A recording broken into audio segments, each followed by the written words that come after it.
थोडक्यात भगवान बाबाचा इतिहास सांगायचा झाला तर अगदी कमी वेळात राष्ट्रसंत भगवान बाबाचा जन्म 29 जुलै 1896 ला घाट सावरगाव नावाचं गाव आहे. सानप कुळात माता कौतिका आणि पिता तुबाजी यांच्या पोटी जन्म झाला. श्रावणाचा महिना होता आणि श्रावण महिन्यात राष्ट्रसंत भगवान बाबाचा जन्म पंचमीच्या दिवशी सोमवारचा दिवस होता. सकाळी ब्रह्ममुहूर्तावर झाला. जसा जन्म झाला तसंच वाड्यातले 108 दिवे लागले. ते श्रावण महिना इतका पवित्र झाला असं म्हणतात ना. श्रावण महिना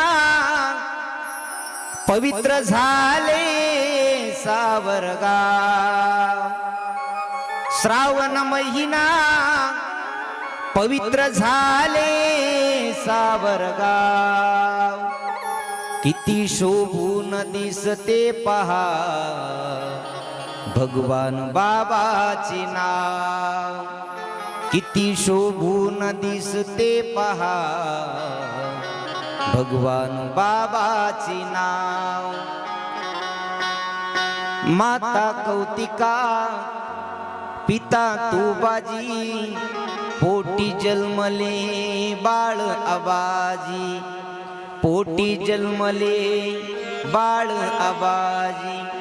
माता कौतिका पिता तुबाजी पोटी जन्मले बाळ आबाजी. पोटी जन्मले बाळ आबाजी. किती शोभून दिसते पहा भगवान बाबाचे नाव.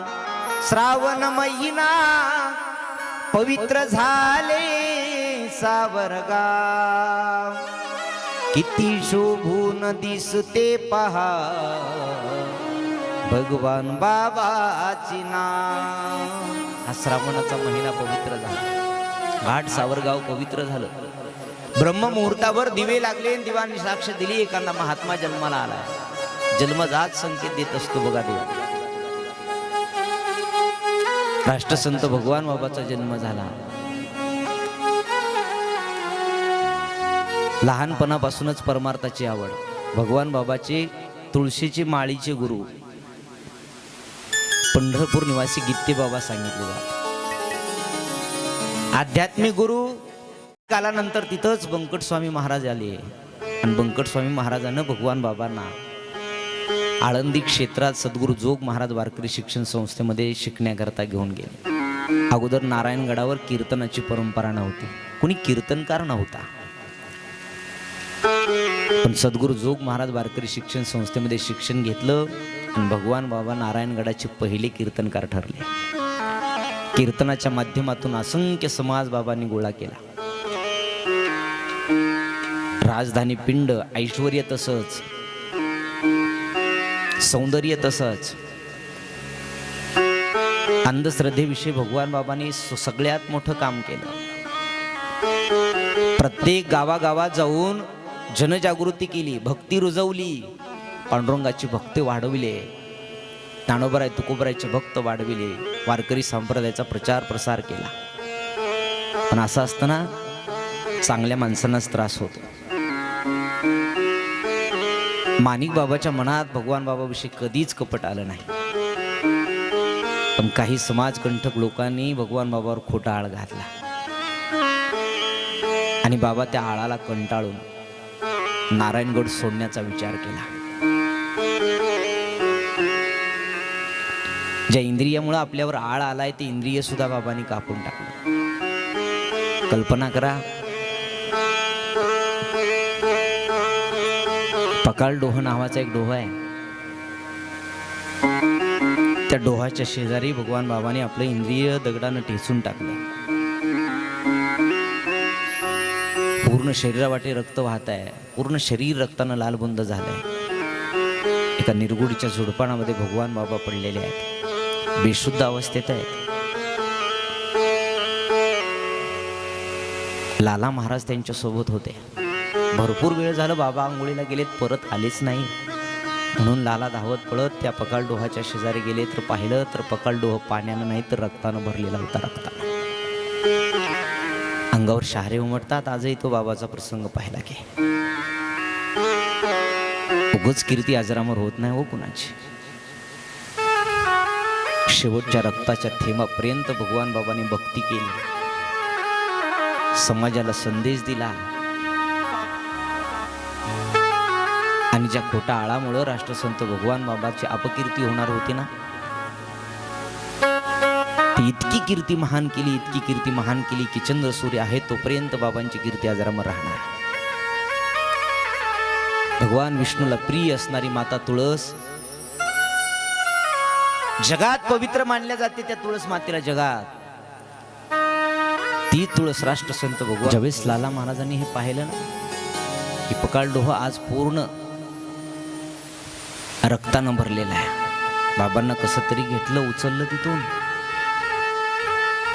आणि तिथून दवाखान्यामध्ये नेलं. बाबांची परिस्थिती थोडी बरी झाली. सगळा समाज बाबाला विनंती करत होता, बाबा तुम्ही चुकीचे नाही आहे. तुळशी मातेनं सांगितलंय साक्षात, तुळसी उगवल्या रक्त सांडिले जेते, तुळसी उगवल्या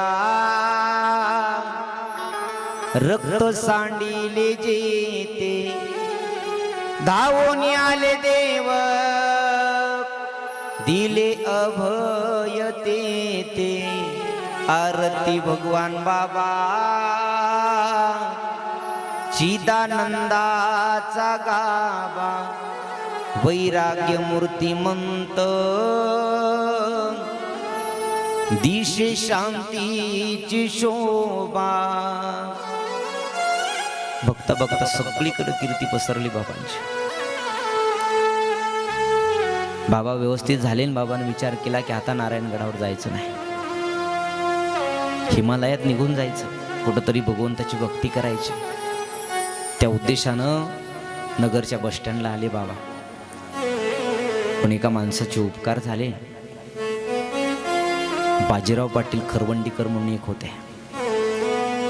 बस स्टँडवर बाबांना पाहिलं आणि त्यांनी सांगितलं, बाबा नाही जायचं, तुम्ही नारायणगडावर राहू दिलं नाही ना तुम्हाला, नका राहू देऊ, चला तुम्ही आमच्या घरी. बाबांनी सांगितलं, नको रे, आम्ही ब्रह्मचारी संन्यासी, नको आम्हाला घरदार, हे विश्वचे माझे घर, आम्ही आनंदानं जिथं जाताल तिथं भगवंताचं भजन करू. बाबा चला, तुम्ही जर नाही आलात तर मी तुमच्या सोबत येईल. हट्ट धरला आणि बाबा प्रेमासाठी बाजीराव पाटील खरवंडीकरांच्या घरी आले. अगदी आज जे खरवंडी गाव आहे भगवानगडाच्या पायथ्याशी, तिथं बाबा आले आणि समोरच एक डोंगर पाहिला. त्या बाजीराव पाटलानं बाबांना डोंगरावर घेऊन गेले. तिथं धौम्यगड म्हणायचे त्याला, धौम्यगड. धौम्य ऋषीची समाधी होई आहे तिथं. त्या धौम्यगडावरती आले आणि बाबाला ते गड आवडला. धौम्यगडावरच बाबाने निर्णय घेतला की आता इथंच राहायचं. भगवान बाबा तिथं राहायला गेले. बघता बघता गडाचं बांधकाम सुरू झालं. पांडुरंगाचं मंदिर बांधलं. जनार्दन स्वामीची समाधी आहे जी एकनाथ महाराजांची गुरु परंपरेतली. आणि भगवान बाबांना सुंदर असं त्या गडाचं बांधकाम केलं. बघता बघता पुन्हा आपल्या महाराष्ट्राचे मुख्यमंत्री साहेब त्या भगवान गडावर आले, धौम्य गडावर आले.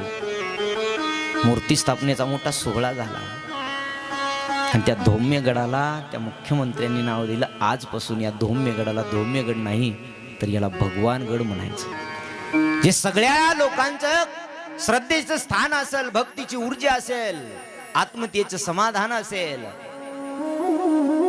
समाधान पाहिजे असेल तर एकदा तरी भगवान गडावर जाऊन भगवान बाबाचं दर्शन घेऊन या. अंतकरणातून समाधान वाटेल. इतका पवित्र महात्मा होते राष्ट्रसंत भगवान बाबा. बघता बघता भगवान बाबाला आजार जडला. शेवटचा काळ भगवान बाबाचा जवळ आला. पौष महिन्यातली एकादशीच्या दिवशी दर एकादशीला भगवान गडावर कीर्तन व्हायचे. बाबांचं शेवटचं कीर्तन बाबांनी सगळ्या समाजाला तळमळीनं सांगितलं, अंतकरणातून सांगितलं की ऐका, भगवान गडावर येत जा, श्रद्धा ठेवत जा, भगवंताची भक्ती करा, आपल्या लेकरांना व्यसनापासून दूर ठेवा, अंधश्रद्धेपासून दूर राहा, असा शेवटचा संदेश बाबा कीर्तनात देत होते. लोकांना काही कळालं नव्हतं. लोक विचार करायचे, बाबा आज का असं बोलत असतील.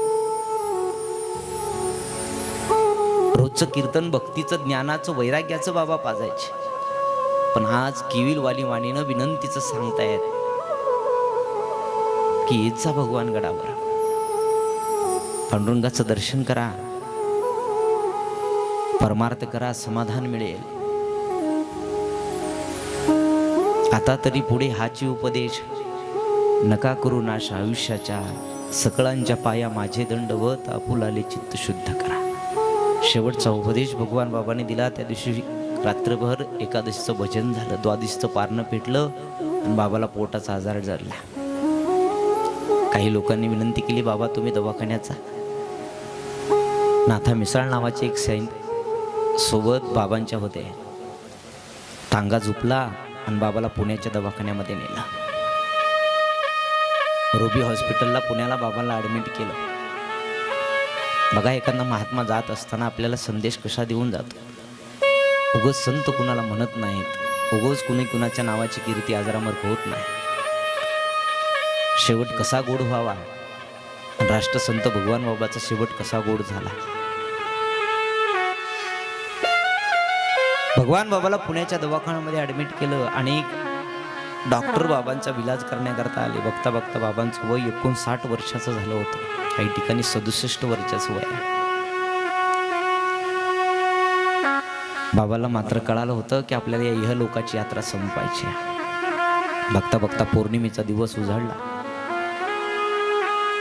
नाथा मिसाळ नावाचे बाबांच्या सोबत एक व्यक्ती होते ना, त्यांना बाबा दवाखान्यात असताना सुद्धा ज्ञानेश्वरीचं पारायण करायचे. बाबाचा खूप जीव होता ज्ञानेश्वरीवर. पाण्यावर बसून बाबांनी ज्ञानेश्वरीचं पारायण करावं, पद्मासन घालून. ज्ञानेश्वरीपेक्षा प्रिय जगात भगवान बाबाला दुसरं काही नव्हतं. भगवान बाबाने आपला जीव खूप लावला होता ज्ञानेश्वरीवर. असं म्हणायचे, ज्ञानोबरायानंतर ज्ञानेश्वरी जिवंत ठेवली राष्ट्रसंत भगवान बाबाने. राष्ट्रसंत भगवान बाबाच्या नंतर तीच ज्ञानेश्वरी आज तुमच्या आमच्यापर्यंत पोहोचते, आनंदाची सिद्धांत म्हणून गुरुवर्य हरिभक्तपरायण नामदेव महाराज शास्त्रीजी यांच्या मुखारविंदातून.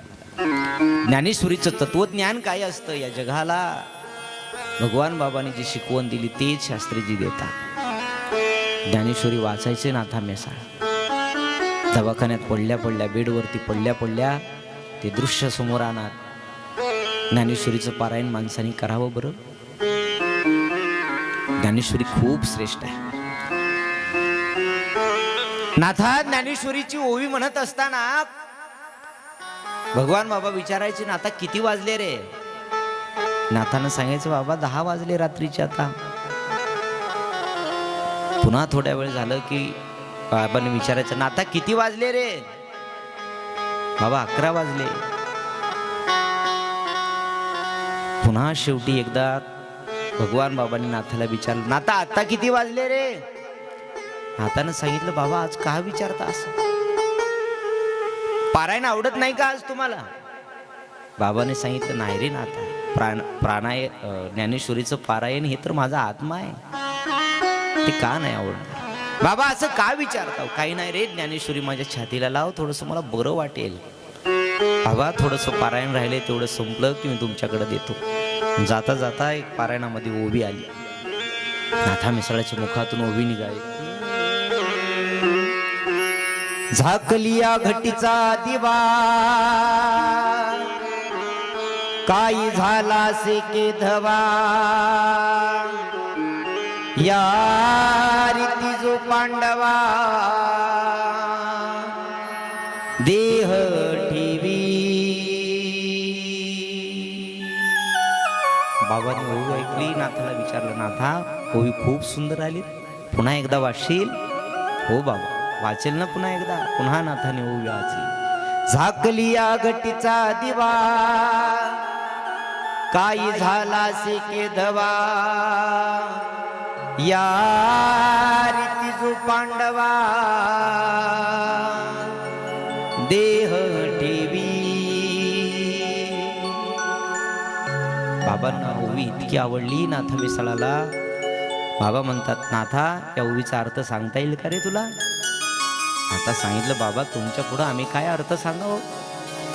बाबा सांगतायत नाथाला ओवीचा अर्थ. नाथा ऐक, या ओवीमध्ये असं वर्णन आहे रे, साधू कुणाला म्हणतात, संत कुणाला म्हणतात. एखादा दिवा घरामध्ये लावलाय आणि तो दिवा न कळत विझून जातो ना, तसं साधूनी यावं आणि न कळत या इह लोकाची यात्रा संपून निघून जावं, त्याला साधू म्हणतात रे नाथा, त्याला साधू म्हणतात. नाथाचे डोळे दबदबले. नाथाला भगवान बाबाने सांगितलं, नाथा ती ज्ञानेश्वरी दे रे, माझ्या छातीवरती ठेव. नाथाची ज्ञानेश्वरी हातातली घेतली. भगवान बाबांना आपल्या छातीवरती अंतकरणावरती ज्ञानेश्वरी ठेवली. दृश्य डोळ्यासमोर आड्यागड्या मायबाप. भगवान बाबा त्या दवाखान्यात आहेत. दवाखान्यात असताना बेडवर पडलेले असताना ज्ञानेश्वरीला आपल्या छातीवरती घेतलंय आणि भगवान बाबा ज्ञानोबरायचं चिंतन करतायत, पांडुरंगाचं चिंतन करतायत. कुंडली कवरदारचा गजर केला, ज्ञानोबरायचं चिंतन केलं. यह लोकाची यात्रा संपून निघून गेली भगवान बाबा. यह लोकाची यात्रा संपवली. नाथांना आवाज येणं बंद झाला. नाथांचे पाण्याने डोळे डबलबले. नाथा विचार करायला लागला, बाबा बाबा बोला ना, बाबा बोला ना. का बोलत नाही बाबा? बाबा बोला म्हणल्याबरोबर नाथाला आवाज आला नाही. नाथाने हात ज्ञानेश्वराचा काढला तर खाली पडला. हात जसा खाली पडला ना, तसं नाथा जोरात ओरडला, बाबा बाबा बोला ना.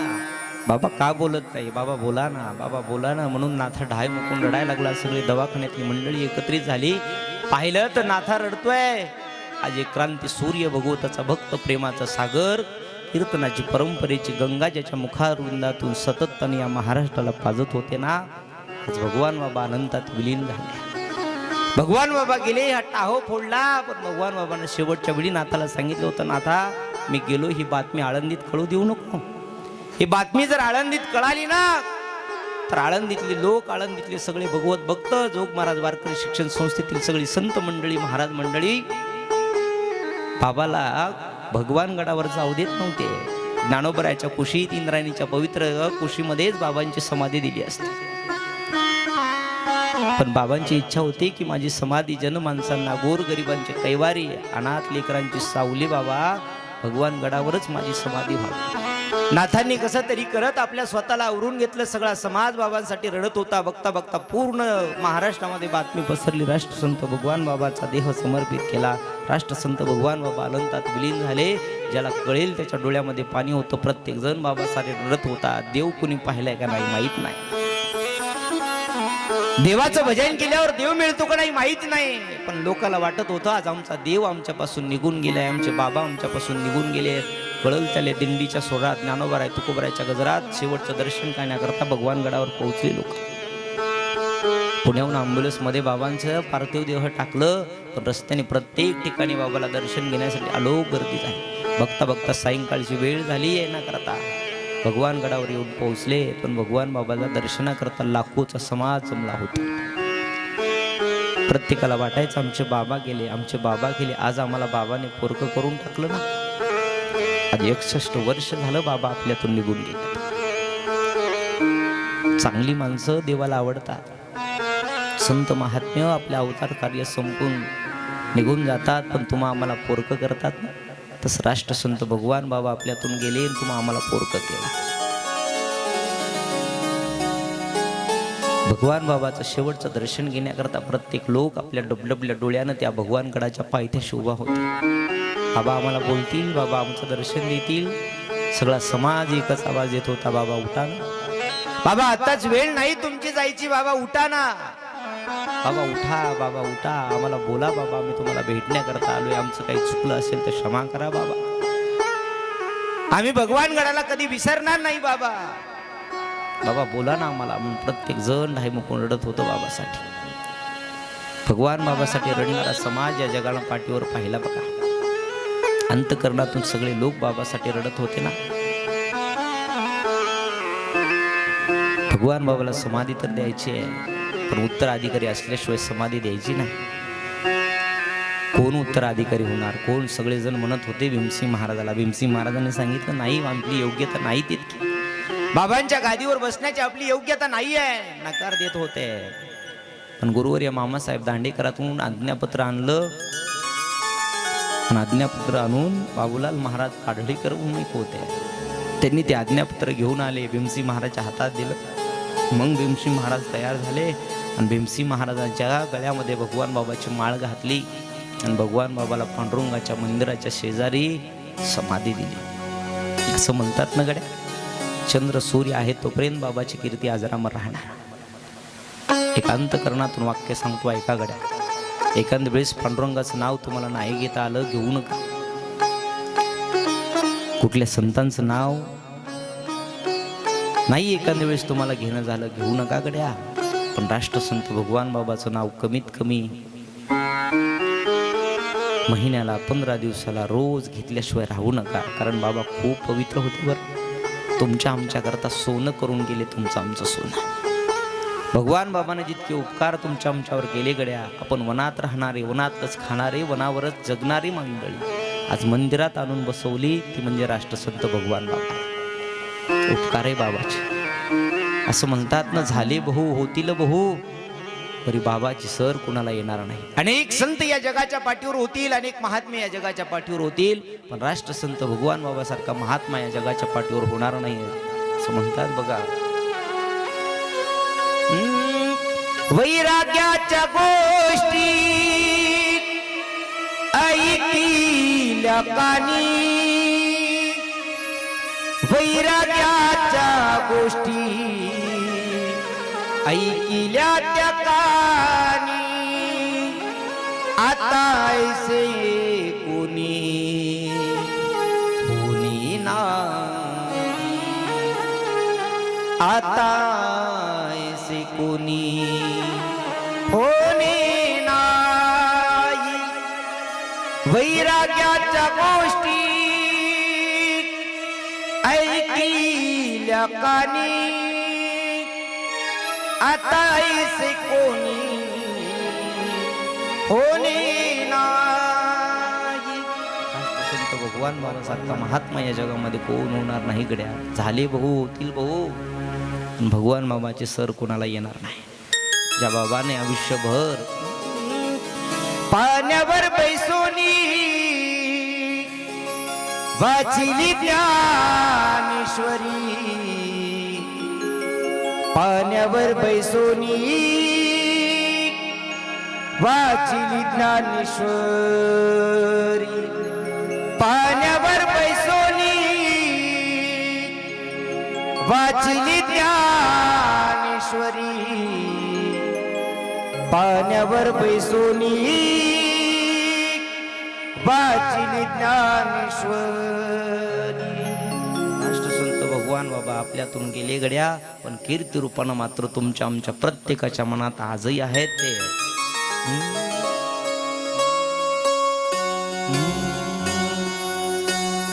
गेले नाही ते अमर झाले, भगवान बाबांचे दर्शन मज झाले, दर्शन मज झाले. बाबांनी घेऊनी समाधी अमटा किले बनी, रूपनाम भगवान ध्यानी साटिले मनी. गेले नाही ते अमर झाले, भगवान बाबांचे दर्शन मज झाले, दर्शन मज झाले.